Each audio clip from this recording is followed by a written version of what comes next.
Okay, so we brought one of my favorite movies, probably top 5. Oh, yeah. Nick had not seen it, Tavy hadn't seen it, so we brought 13 Assassins, Tikashi Miike. Oh, it was Miike? This is a Miike okay. movie. Yep, I think this is his magnum opus. Yeah. I really do. I mean, Miike's probably made 200 movies. A lot of them crazy. And I've seen, a small handful of them. Yeah. But I think this is his best movie as far as it's not the most fucked up of his movies in any sense. And it's got some fucked up moments, but not nearly as fucked up. Way more Dead or Alive or Gozu. I mean, Gozu will... I don't think anything beats Gozu for madness, levels of madness. But this was his first attempt at making a historic samurai epic. I think this is 2008. Off the top of my head, I think he made it in 2008. Isn't this a remake? This is a remake of an older movie from, I think, the early 60s. Yes. Very simple premise. The guy who's going to be second command to the Shogun is a fucking serial killer psychopath. Yeah. Rapist. A rapist, murderer. This is the least of it. Yeah. Target practice with the whole family. Yeah. He shoots a little kid with arrows. I mean, he chops. He fucking. Well, I'll get into that. But the setup is we have this evil lord who's going to become possibly leader of the nation soon, and there is the Lord Doe, who's kind of right underneath the Shogun, is saying, we can't let this fucking psycho do this, but I can't officially do anything. So he goes to an older, respected, retired samurai, Shinzemon. Shinzemon? He wants to fish. He's a widower, he's hanging out fishing, and he says, I want you to kill Neritsugi. Crazy dude. The bad guy. Yeah. I want you to kill him before he makes it to his position. Before he attains his position, I want you to kill him on the way. So they can't reach a certain part of land. At that point, they can't. It's different clan land. Yep. Let's do these. Let's do this vodka. Closest thing to sake that we have. Yeah, it kind of looks like sake. Yeah. Imagine. I almost bought sake today, and I was like, I was looking at him, I was like, no. It tastes it's so bad if you don't get the good stuff. Yeah. It's terrible. So we got terrible vodka right now instead.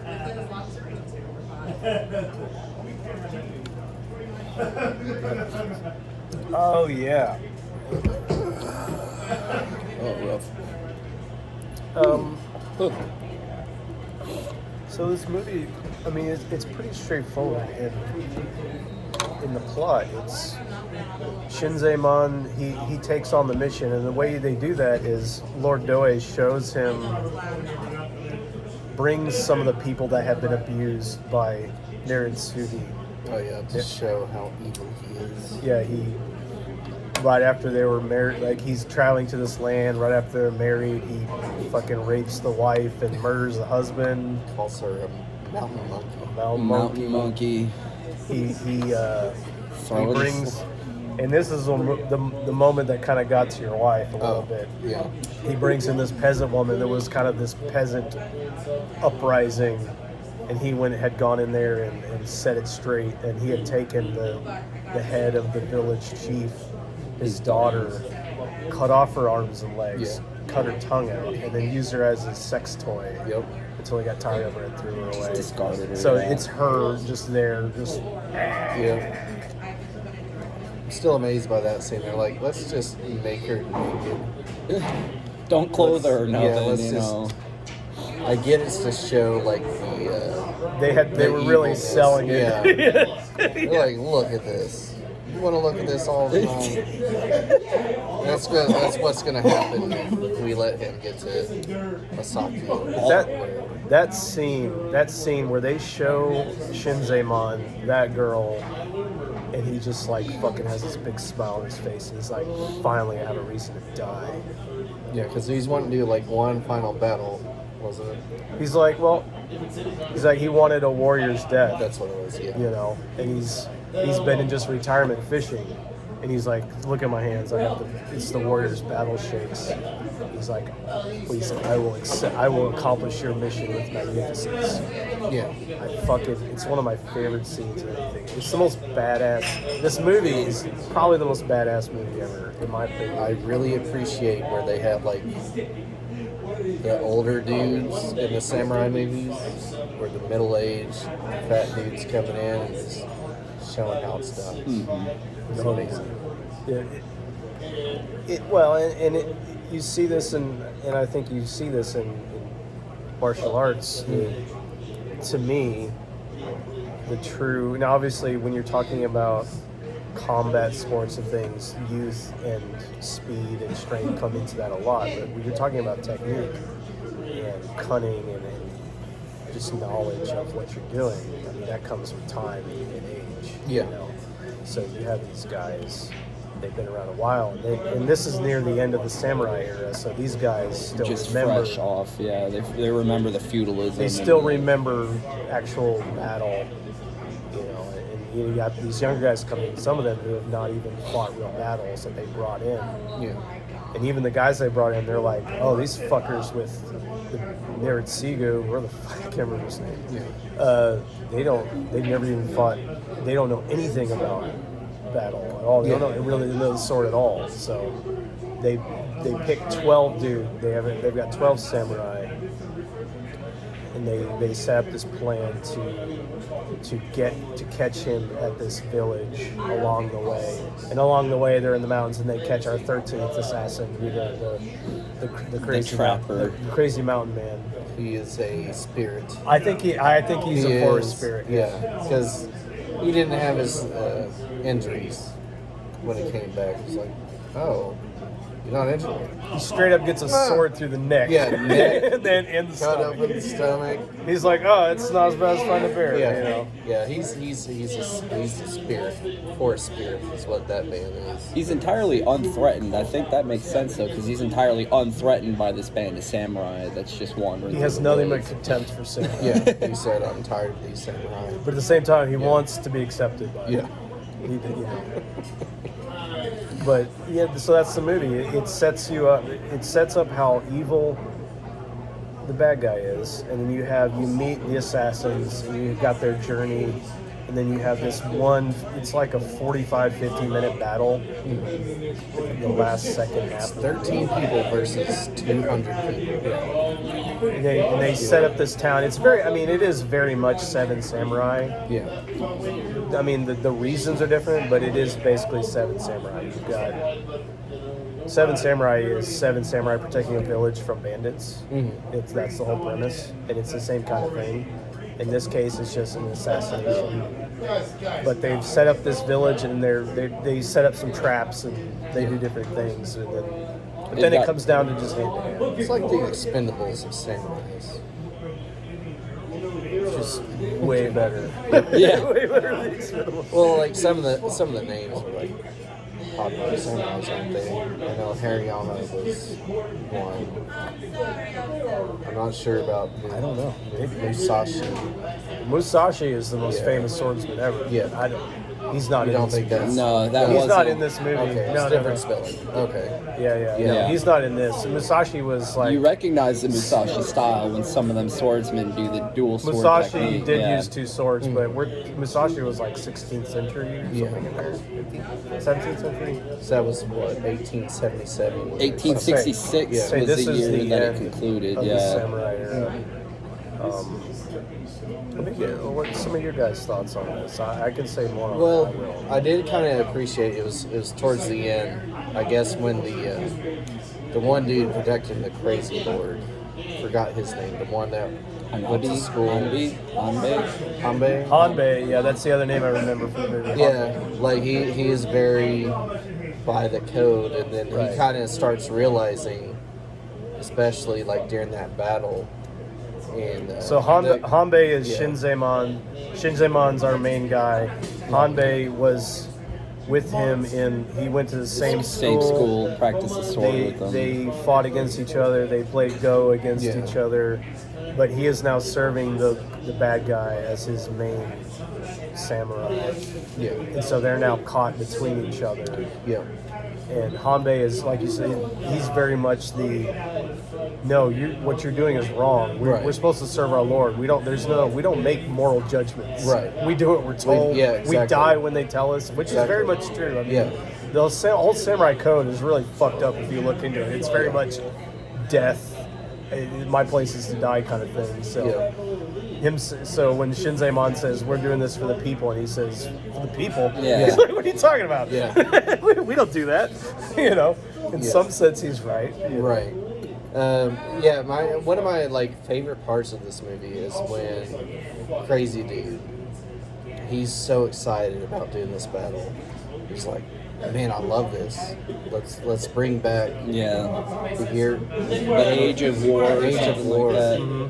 And you see in his face, he's like, Hanbei is like, he's like, well, what am I doing? That's when he's starting to question what's going on. The morality. The morality and everything. And then of course I went to the bathroom, but I know there was a final battle between them two. Right. Gets his head cut off. Well, they discussed it, and despite what you kind of sense that Hanbei is feeling, he dies to the code. He dies to the code. He dies to the code, and he's totally still, okay with it. Yeah, he still questions it. You get the feeling that what he's dying for, he doesn't even think is really worth it. But at the end of the day, the man's gonna go down with his commitments. right. And that was the struggle that I had with Ghost of Tsushima. I haven't played it yet. I don't want to talk about it. La. I know it's been out for a while. If you I mean, played, that's what I ended up going with. I did It's the too. code. The samurai code. Even though in Ghost of Tsushima, the samurai code is kind of their fictional version of the samurai code. It is. I thought this movie was outstanding. Mm-hmm. Yeah. Upon getting about halfway through, it was already decided it's got to be one of my top 5 movies. Now, granted, I haven't seen as many films as y'all have. Few have. Few have seen as many terrible films and great films as we have seen. But this was, I mean, I guess it makes sense. What was the other one that we had seen at the film festival? Dead or Alive. Dead or Alive. I didn't remember. Miike. He had seen Dead or Alive. I had seen Dead or Alive, and that had taken one of my top 5 favorite movies just because it matched my mental illness. That was perfect. So did you realize this movie was Tikashi Miike? We talked about it last week. Oh. I told him about it, and then I was like, "It's Miike. It's the same guy that did that one." He I had no idea. Yeah, he I was had no surprised idea. just from the description. And if you saw them both, you probably would not. I would not have. If hadn't had Nathan so telling versatile me. of a director. As far as this film that we watched, absolutely incredible. I could not have asked for a better film. For a film with 0 gunshots fired, right? The final scene. You did see some guns. They pulled out the guns every guns. time. Yeah. They took it's like they took an arrow to the face. Yeah. You notice that? There's no good that moral quest line of firearms requiring very little training versus a man of martial art.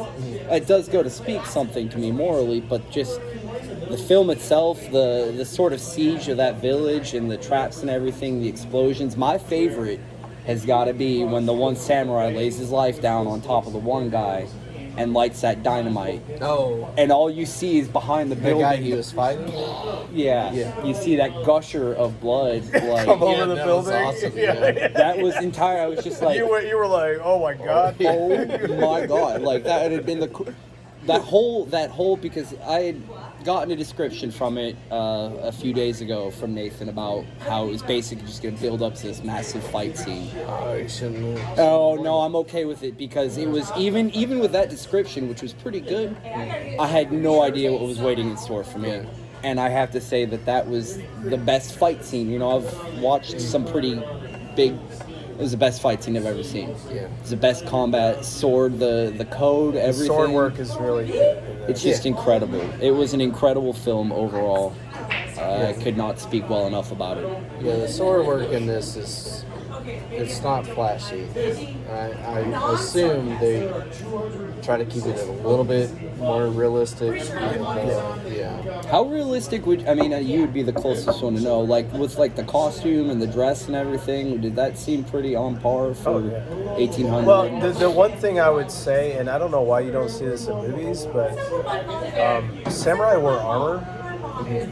I mean, you see it in Ghost of Tsushima, like that bamboo armor and shit.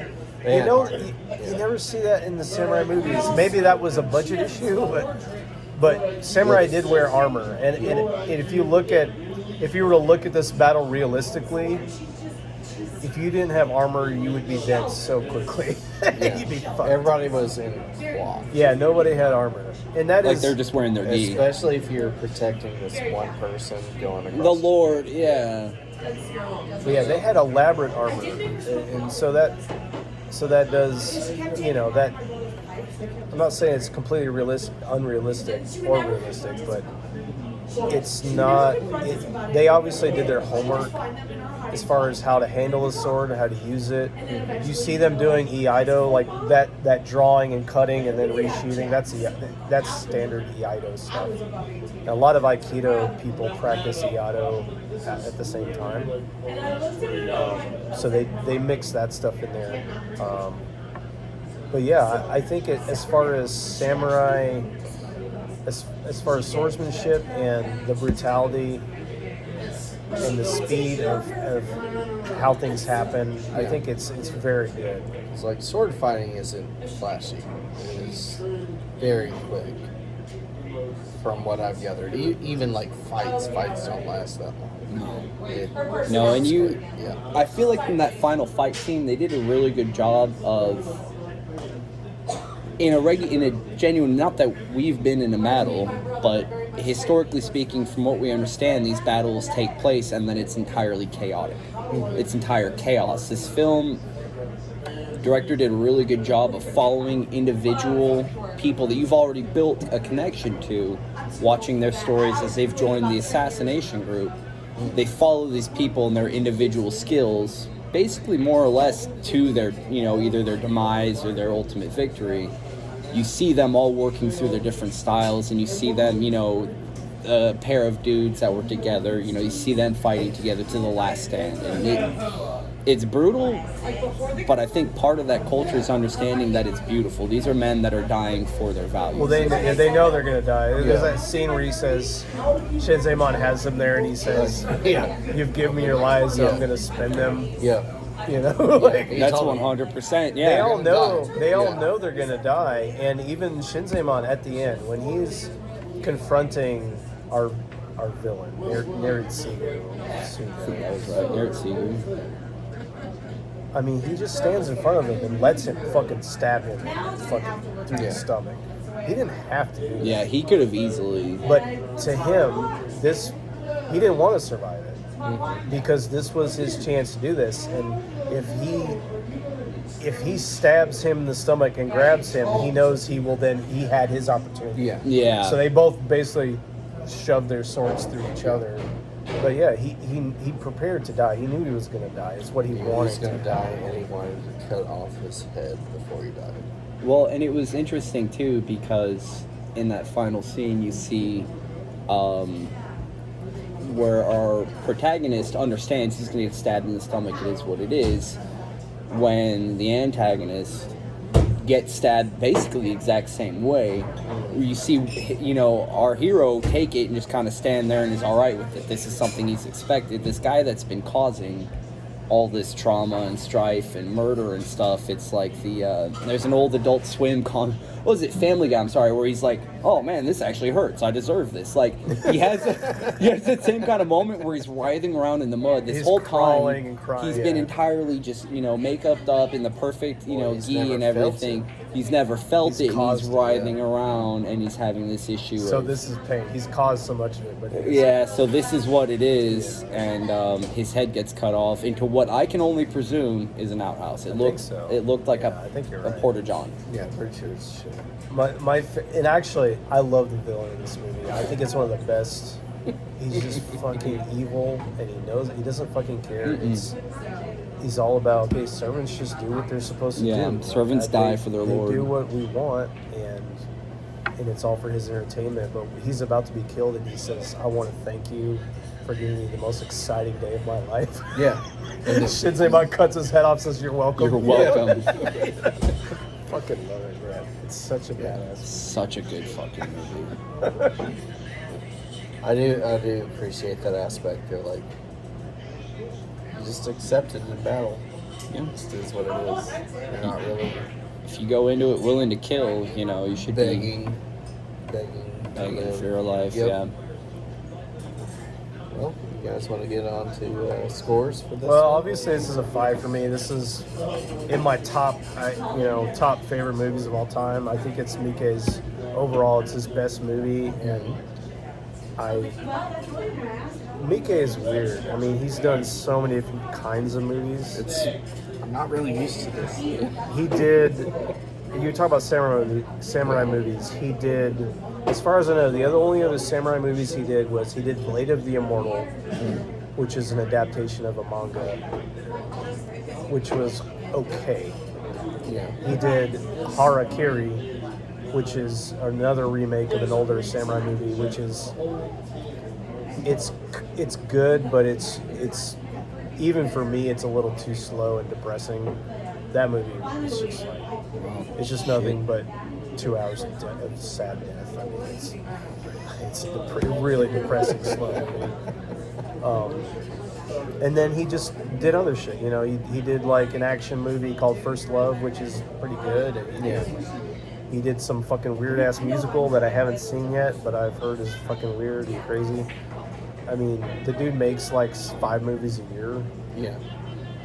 He's incredibly prolific, and you even hear him interviewed. He's like, people ask him, "Why do you make movies?" He's just like, "I just want to have fun." Like, he's not doing some like, "Oh, I'm this artist and I have this message." He's like, "I just do it because it's fun." Yeah. Like, that's Miike. He just does fucking weird, crazy shit because he can. People give him money to do it, so he keeps doing it. But I think overall, this is his best movie.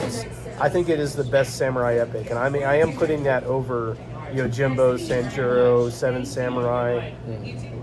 You talk about the action and the build-up and the way he sets up these characters, and just the full-on badass.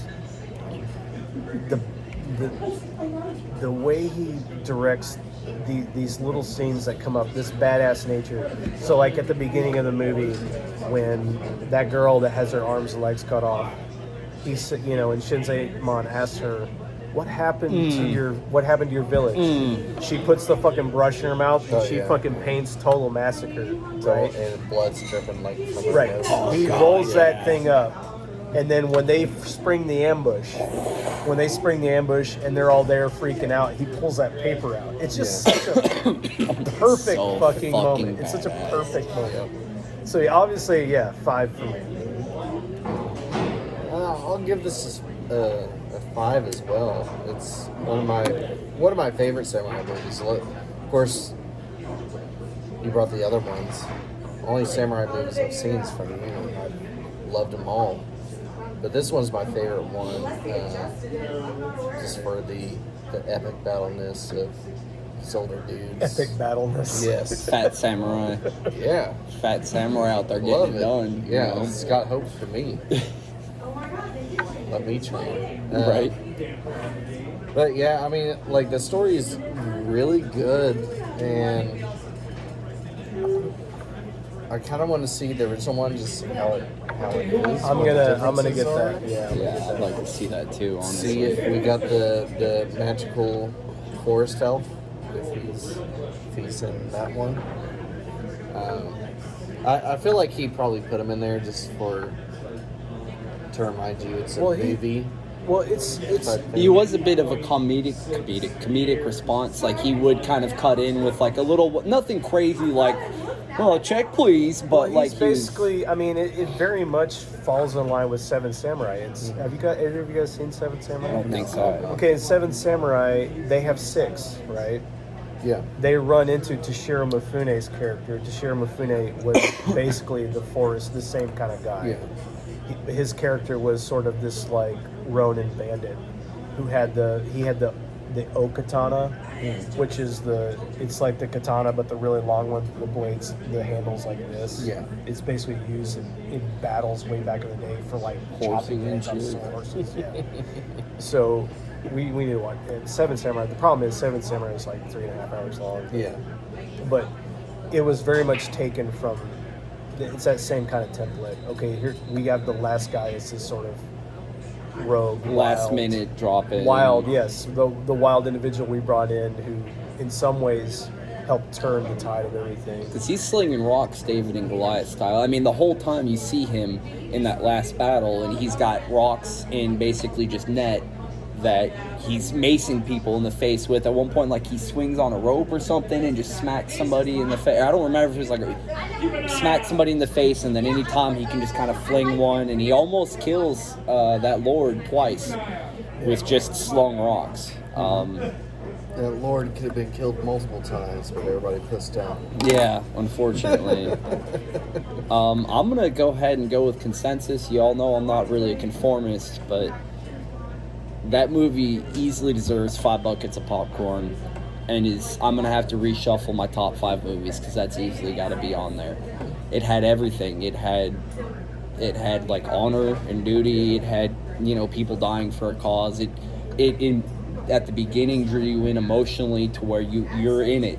You're in the seat and you're following the storyline for better or worse. Whatever happens, you're seeing it through. I thought the swordplay was excellent. I thought the siegecraft in the town was excellent. The way they had those draw gates, the explosions. They had the scene where they were like, oh, let's go inside this building. Come on, let's go get the Lord inside here. And then he's like, well, go clear it out first, which is what you would do. And then the whole fucking thing explodes. Gave you ideas. No, I'm not like that anymore. I'm not like that anymore. If anything, my ideas are to increase my swordsmanship. But that movie was awesome. I could not have asked for a better film. It was incredible. All right. 5 all around. 5 all around. 13 Assassins. I'm getting that, boy.